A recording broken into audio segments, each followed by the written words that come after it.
आज का हमारा टॉपिक है बिचौलिया किसान आंदोलन। बिचौलिया किसान आंदोलन सामंतों के शोषण और अत्याचारों का स्वाभाविक परिणाम था। इसका मुख्य कारण सामंतों का अमानवीय व्यवहार था। इस प्रवृत्ति के चलते ही मेवाड़, विशेषकर बिचौलिया और बेगू के किसानों ने आंदोलन किया था। भारतीय किसान आंदोलन के इतिहास का प्रथम और सर्वाधिक गौरवपूर्ण आंदोलन बिचौलिया में हुआ था। इसका स्वरूप अहिंसात्मक और स्वावलंबी था। स्थानीय आंदोलन होने के उपरांत भी इसने पूरे देश का ध्यान अपनी ओर आकृष्ट किया था। इस आंदोलन ने अप्रत्यक्ष रूप से ब्रिटिश सत्ता तथा देशी रियासतों के निरंकुश शासकों और जागीरदारों के लिए गंभीर चुनौती उपस्थित कर दी थी। इसने न केवल मेवाड़ के महाराणा की ही अपितु गवर्नर जनरल तक की भी नींद हराम कर दी थी। यह सीमित साधनों के बल पर लंबे समय तक चलने वाला एक ऐसा आंदोलन था जो बिना किसी राजनीतिक नेतृत्व और सहायता के चला था। बिचौलिया किसान आंदोलन के नेतृत्वकर्ता साधु सीतारमन दास थे। इन्होंने बिचौलिया किसान आंदोलन के प्रथम चरण 1897 से लेकर 1916 तक के आंदोलन का नेतृत्व किया था, जिसका उल्लेख हम पूर्व के व्याख्यान में कर चुके हैं। इसके बाद इसका द्वितीय चरण आरंभ हुआ। 1916 में विजय सिंह पथिक के नेतृत्व में इस आंदोलन का दूसरा चरण आरंभ हुआ था। पथिक भारत के महान क्रांतिकारी थे। इनका पूरा नाम भूप सिंह था। साधु सीताराम दास के कहने पर इन्होंने बिचौलिया आंदोलन का नेतृत्व स्वीकार किया था। इन्होंने माणिक्यलाल वर्मा आदि के सहयोग से किसानों को पंचायतों के माध्यम से संगठित किया और उन्हें प्रथम विश्व युद्ध काल में युद्ध चंदा आदि न देने को कहा। किसानों ने महाराणा और जागीरदार को अपने कष्टों की जानकारी देकर बेगार को समाप्त करने की मांग की। अतः महाराणा ने आंदोलन को कुचलने और नेताओं को कैद करने के आदेश प्रसारित किए। परिणाम स्वरूप पथिक भूमिगत हो गए और निर्जन स्थान से आंदोलन का संचालन करने लगे। इसी मध्य पथिक जी ने कानपुर से प्रकाशित समाचार पत्र प्रताप के माध्यम से इस आंदोलन को देशव्यापी चर्चा का विषय बना दिया था। किसानों ने भी सभी प्रकार के कर और बेगार देना बंद कर दिया। अतः जागीरी दमन चक्र तेज हो गया। किंतु पथिक जी की प्रेरणा से आंदोलन नई ऊंचाइयों को छूने लगा। इस प्रकार किसानों की बढ़ती शक्ति से विवश होकर महाराणा ने 1919 में एक जांच आयोग नियुक्त कर दिया। आयोग ने स्पष्ट किया कि किसानों का आंदोलन उचित है तथा उसने कई प्रकार के कर और बेगार समाप्त करने की सिफारिश की, परंतु महाराणा ने इस अनुशंसा पर कोई ध्यान नहीं दिया। इसी बीच ठाकुर ने सिंचित भूमि के लगान में वृद्धि कर दी। इस पर किसानों ने असंचित भूमि पर खेती करने और सिंचित भूमि को बिना बुआई रखने का निर्णय किया। प्रत्युत्तर में ठिकाने ने घोषणा की कि असिंचित भूमि को जो जोतेगा और सिंचित भूमि का भी उसे कर देना पड़ेगा, चाहे वह उसे जोते अथवा नहीं जोते। इससे किसान और ठिकानों में पुनः संघर्ष आरंभ हो गया था।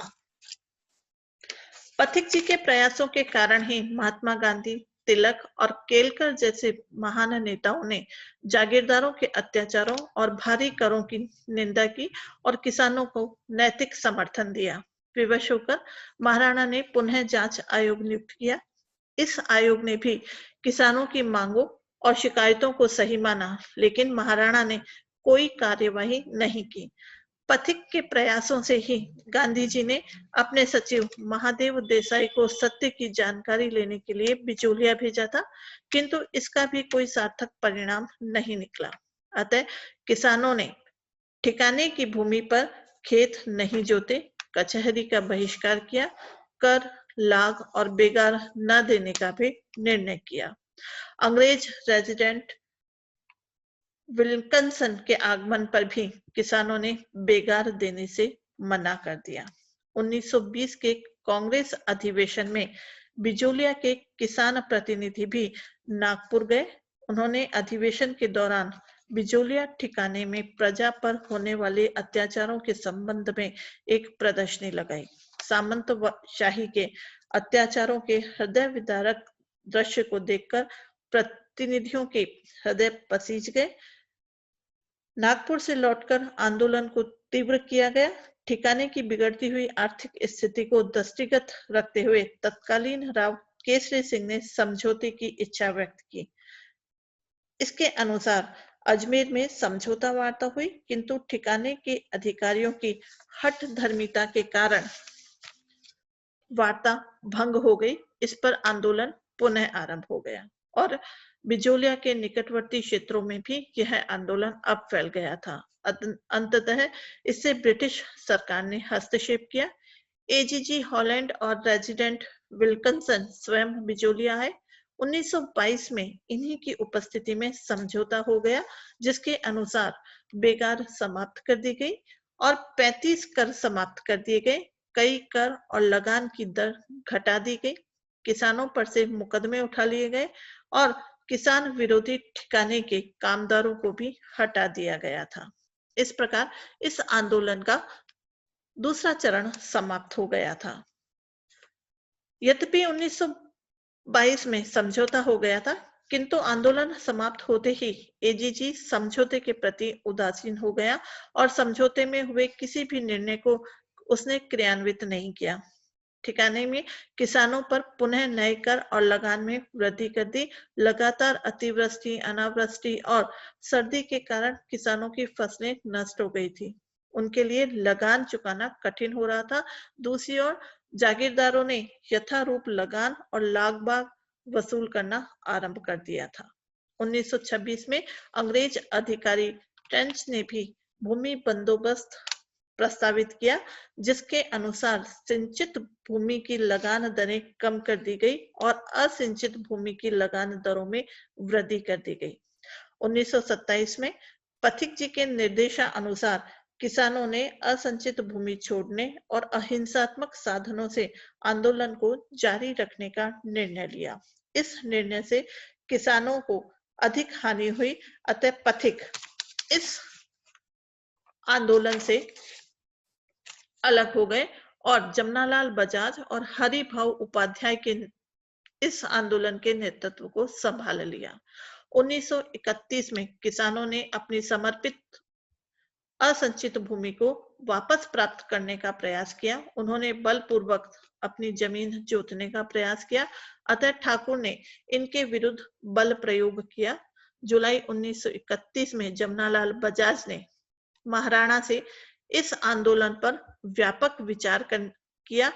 परिणाम स्वरूप समझौता संभव हुआ, जिसके अनुसार समर्पित जमीन धीरे धीरे पुराने किसानों को लौटाने का आश्वासन दिया गया। सत्याग्रहियों को कैद से मुक्त कर दिया गया। 1941 में मेवाड़ के दीवान टी विजय राघवाचार्य और राजस्व मंत्री मोहन सिंह मेहता के प्रयासों से किसानों को उनकी जमीन वापस दे दी गई और यह आंदोलन समाप्त हो गया था।